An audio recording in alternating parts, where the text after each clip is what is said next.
Since the beginning of the day, Ukrainian soldiers have repelled the most Russian assault attempts in the Pokrovsk direction.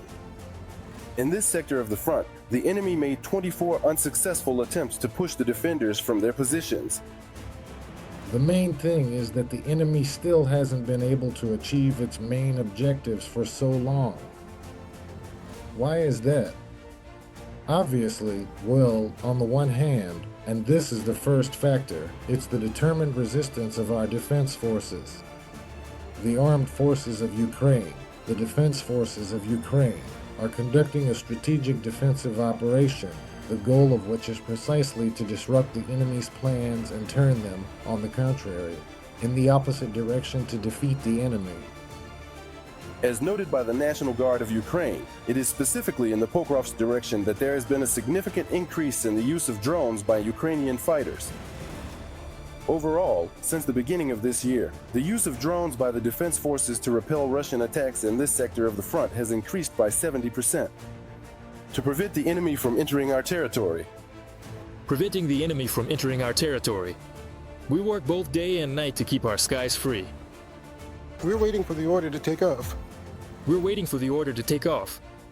As soon as we get the order, we'll take off right away and do our job. The soldiers also note that they use captured Russian drones to destroy the enemy. The fighters repair these drones and send them back, this time against the occupiers. They say it's symbolic, to return the enemy's own death back to them. They managed to swap out the module. The only thing we had to do was replace the module.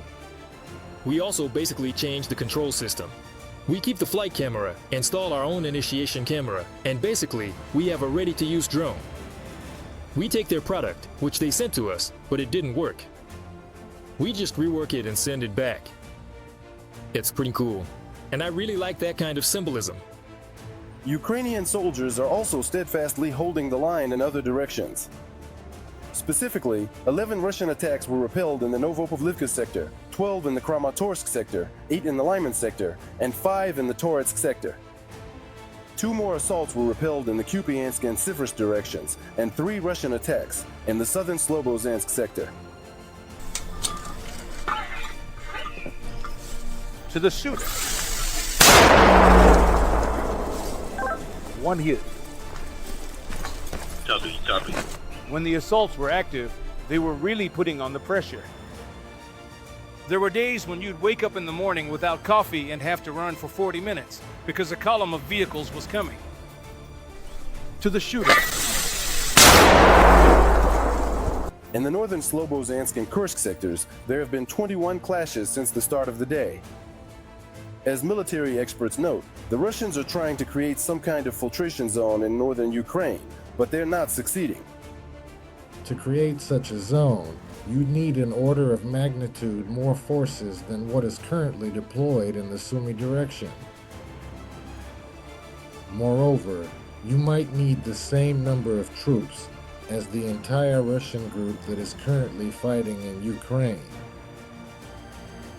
So, it comes down to one of two things. Either the Russians are thinking about creating this zone, this dead zone, in the north of our country, or they're giving up on their main offensive in the east of our country. They simply don't have the resources to carry out 2 such large-scale operations. According to the General Staff of the Armed Forces of Ukraine, the total losses of the Russian Federation's army since the start of the full-scale invasion have exceeded 1,007,000 people. Just in the past 24 hours, Ukrainian forces have eliminated 1,040 Russian soldiers, destroyed 31 enemy armored vehicles and 37 artillery systems, shot down 184 drones, and struck 137 units of Russian army vehicles and special equipment. Discuss the front with analyst Alexei Hetman. Alexei, hello? Hello, Alexei. Hello? Hello? So, your analysis and your observations. Let's start with the Pokrovsk direction, one of the hottest spots. How is the tactic of the Russian occupiers changing there right now? It hasn't changed significantly. We've been hearing about the Pokrovsk direction for at least a year now, actually, for more than a year. And basically, we're holding the defense there. Everything the Russians have managed to achieve since the start of their offensive operation, which they announced back at the end, well, in the fall of last year, for 2025, has just been reaching the Pokrovsk-Koshchentinivka highway. Beyond that, they haven't had any significant or even minor successes there.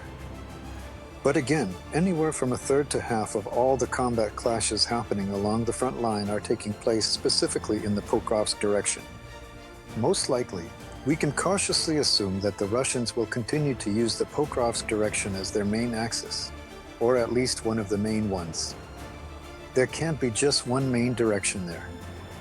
During serious offensive operations, usually at least two are chosen, ideally 3 or 4. That's so the enemy can't concentrate in one place and hold the defense there. Especially since the Russians outnumber us, so they spread out, and we have to spread out too.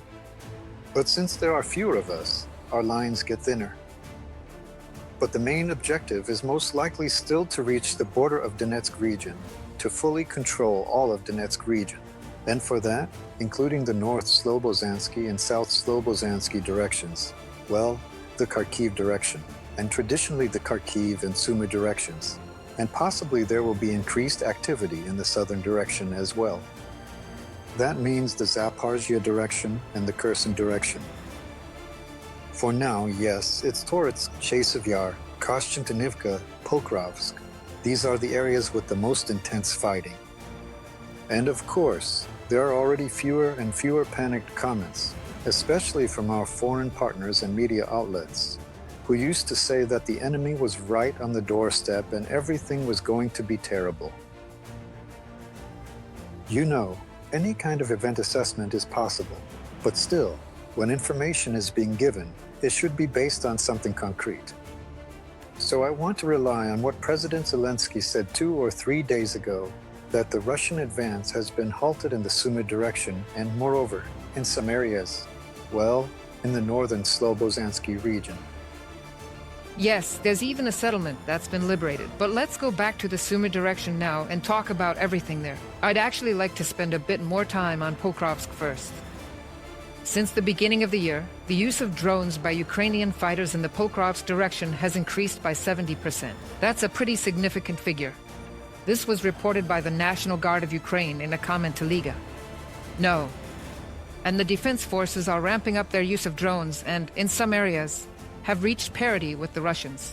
The commander of the National Guard, Oleksandr Yavanenko, confirmed that National Guard troops are successfully using drones to destroy enemy personnel as well as Russian weaponry. We'll continue after the quote. The expansion of capabilities in the use of unmanned systems continues. In particular, we are developing the use of fiber optic drones, expanding the deployment of strike UAVs such as Heavy Shot, Nemesis, and various modifications of FPV drones, all of which directly impact the rate at which enemy equipment, firepower, and artillery systems are destroyed. Oleksandr Pevnenko, commander of the National Guard of Ukraine. Facebook.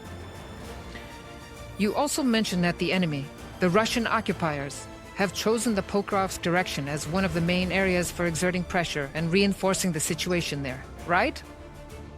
How realistic is it for our enemy to further increase the pressure?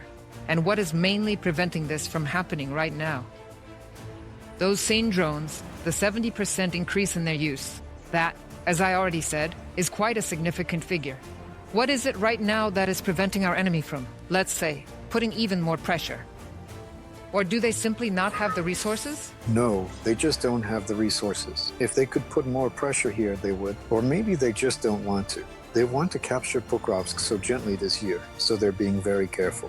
Well, there are those kinds of politicians. But what's happening with Pokrovsk and the Pokrovsk district? I wouldn't exactly call that gentle, let me tell you. No, I just mean the reason they can't capture it. It's not because they don't want to, it's because they can't. If they could, they would have taken it. And about the National Guard, well, I'm a National Guardsman myself, and I don't know how drones operate in the armed forces of Ukraine. I mean, I don't know closely. But as for how they work in the National Guard, believe me, we started. The first pilots appeared even before the start of the full-scale invasion. Guys from our battalion, they started. It was really hard to convince people that this was an important component, that drones would dominate. well, would play an important role. More precisely, not dominate, but play an important role in the upcoming war. The voice of the barrel. But back then, I don't want to mention the guys' call signs. They're my friends. They're still serving now.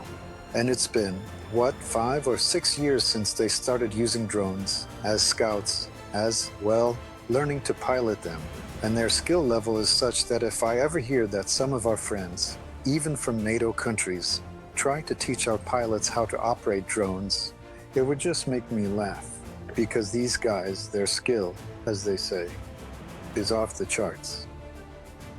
So if the National Guard has started actively using drones, then I think that my brothers in arms, the ones who have been working in this field not for the first, second, third, or even fourth year, I think they should at least be officer instructors, and they should be the ones teaching others, those who have been mobilized, those who want to become drone pilots, because this is a very effective weapon. And I know these guys not just by hearsay. First of all, they are, very responsible, let's say. There's no fooling around there. Sure, you can joke around, chat in the smoking area, tell some anecdotes. But when it comes to business, like cleaning weapons, for example, or operating drones, people get very serious. They immediately become very focused and take it all very responsibly. So, well, I'll just say one thing. If Buddha is listening to me, I send my regards. My deepest respect to you, the specialists. There's an interesting point regarding the Kursk operation by the Defense Forces. It's still ongoing. The General Staff is publishing maps and saying that yes, a small section of the Kursk region is still under the control of the Ukrainian Defense Forces. In particular, there's the settlement of Gavo, and there was also information about Tedkino. From a logistical standpoint, how justified is this right now? After all, we see that the Russians periodically launch shahids and ballistic missiles from the Kursk region. By the way, according to the Ukrainian Air Force, missiles were launched from the Kursk region during the massive attack on Kiev a few days ago. Yes, well, the day before yesterday. We control part of the Kursk region, but not all of it, of course. The enemy has brought up to 90,000 troops there, and they've managed to push us almost all the way back from our border. We control a small area, but we do control it. How justified is this? It's completely justified because for the Russians, it's not just a military issue, but also a very important political one that some of our troops are on the territory of the Russian Federation. By the way, they're not following their own law. The Law on War, or whatever its official name is, from 1996, which states, if enemy troops cross the border of the Russian Federation, they're supposed to declare. Even the Duma hasn't approved it. Oh, I don't even remember the number of that law, but it should be checked. And that they are required to declare a state of war, to officially declare war on the side or group of countries that cross the border. The system of governance changes immediately in that case.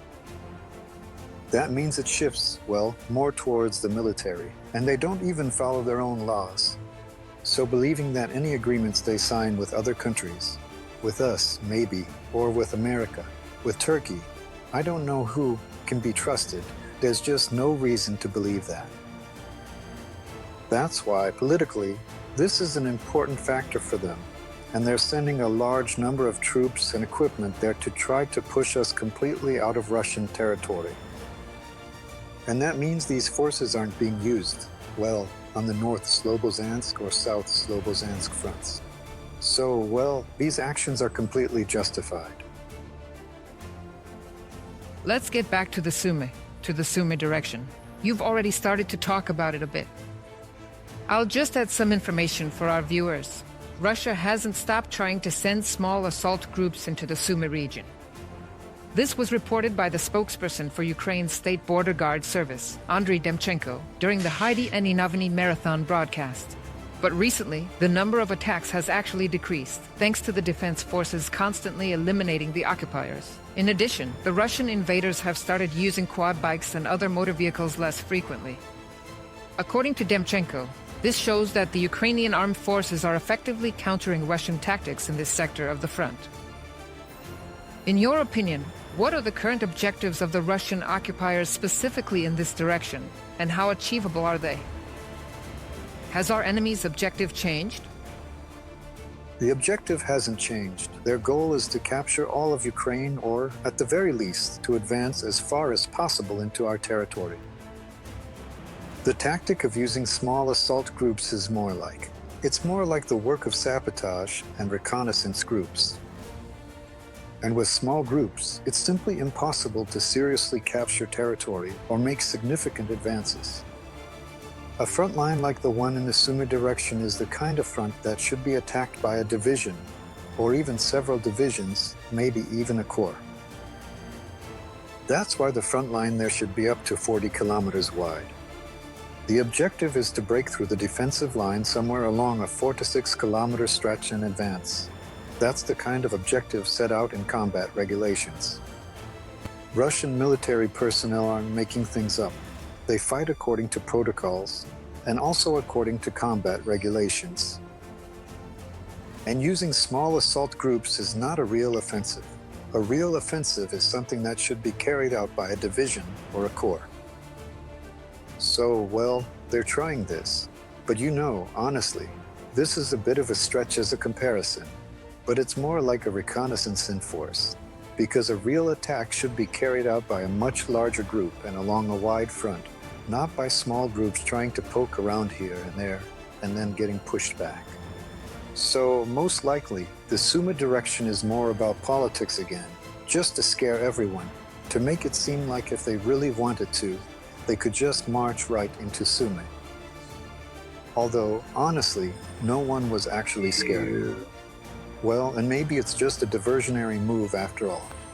You know, let's be honest, we expected that when the Russians started their offensive actions, and we knew this offensive operation would take place in 2025, we thought it would most likely be in the Sumy or Kharkiv direction.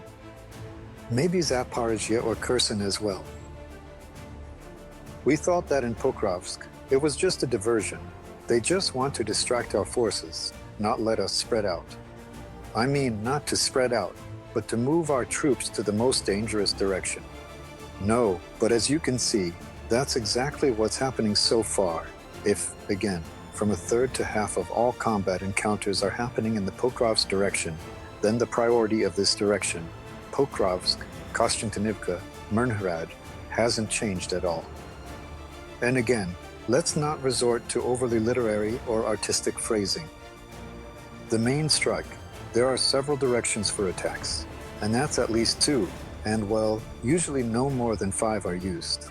So 3 or 4 directions are usually used during serious, well, let's say, major offensive operations when the entire army is brought to the front line. That's usually 3 or 4 directions, rarely 5, and rarely just 2, never just 1. In reality, all Russian actions in the Sumy direction are aimed at being a psychological pressure factor on Kiev as a whole. Maybe. As a political factor, so that in possible future negotiations they can get more for themselves. And as a distraction, to pull some of the defense forces away from other directions. And how long can they? That's our Ukrainian assumption. That's what we assume. Basically, it's an assumption, yes. We have a pretty reasonable basis for our assumption. But again, it's nothing more than an assumption. Although, judging by the analysis, analyzing the situation, it's a fairly well-founded one. Let's put it that way. But it's not 100% certain that what we're saying, what we're assuming, is actually the case. Most likely it is.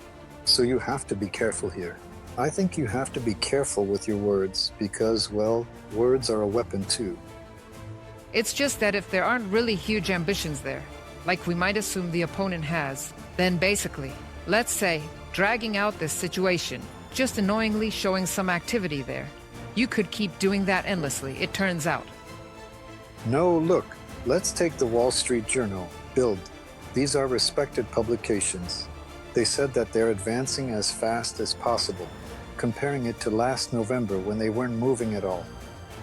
Well, naturally, even if you're moving very slowly compared to when you're standing still, everything seems faster than just standing. Well, this operation is just like it was in 2024, only compared to 2024. Yes. The Russians are advancing less and more slowly. In other words, the offensive operation is going worse than it did in 2024. So, expecting any kind of significant success, you could say, is not something the Russians should count on. And most importantly, there won't be in 26th. Why? Well, someone could just object, saying what? Like, in 2024 they advanced a little, in 2025 they'll advance some more, in 2026, 2027, so eventually they'll reach Lviv or Ivano-Frankivsk. They won't get there. According to the analysis of NATO military personnel, including European and American political scientists, economists, and military experts, in 2026 they won't have the capability to carry out an offensive operation like the one in 2024 or the one planned for 2025. Even Putin doesn't say that. They need to make one last push. But this is their swan song, their last chance. They've put everything on the line. Next year, if the war doesn't end this year and continues into the next, the Russians simply won't have the ability to launch offensive operations like they did in 2024 to 2025. Let's talk about losses as well. How much mobilization potential does the Russian Federation have right now? And how well are they able to make up for their losses? After all, if we talk about the aforementioned Pokrovsk direction, Russian occupiers are being eliminated there by the hundreds every day. Well, we already know the losses are over 1 million, and still, it hasn't really affected the Russians much. Their mobilization capacity is 30 to 35,000 per month, and they're losing 35 to 40,000. So if it's 35 and 35, it basically evens out. In other words, they can mobilize, or rather recruit, sign as many contracts as the number of people they're losing. On the one hand, that's frustrating. We keep hitting them, but the dragon's head just grows back again. But on the other hand, well, they can't increase the size of their forces, which means they definitely won't be able to change anything significantly. Not to mention that when it comes to heavy equipment, they're running a negative balance. In other words, they're losing more than they can produce, pull out of storage, or recover through repairs. Putin has already commented on this, saying that they plan to increase their mobilization capacity, their mobilization capabilities, to 50 to 60,000 per month. So almost double. Well, as well, these are pots. Because if you analyze what's happening in the Russian Federation with mobilization, well, not mobilization, but contract signings, there are far fewer people willing to sign contracts now than, for example, at the end of last year or the beginning of this year. This can be explained by the fact that everyone thought the war would end soon, and there was a one-time payout right away. You signed a contract. You immediately got a pretty substantial reward, well, a financial reward. And people went for it, thinking, well, we'll make some quick and easy money, as they say, and the war will end. Everything will be fine. We'll go and buy a lot of Kalina. But it turned out that nothing is actually ending. It's not going to be easy. That's true. It's not working out the easy way. That's why now there aren't so many people willing. By the way, I think it's very appropriate to remind everyone that Russian soldiers can, in fact, surrender if their justifications for the war in Ukraine haven't worked out. And Ukraine fully complies with all conventions, all the rights of prisoners of war. That's actually, well, the only way out since... Say this for Russians. No one lets go. For Russians. I have some special information for Russians. I know they watch your channel. Surrender. First of all the Geneva Conventions apply, meaning the Red Cross. You'll even get dental care if you want it. No problem. 3 meals a day, outdoor walks.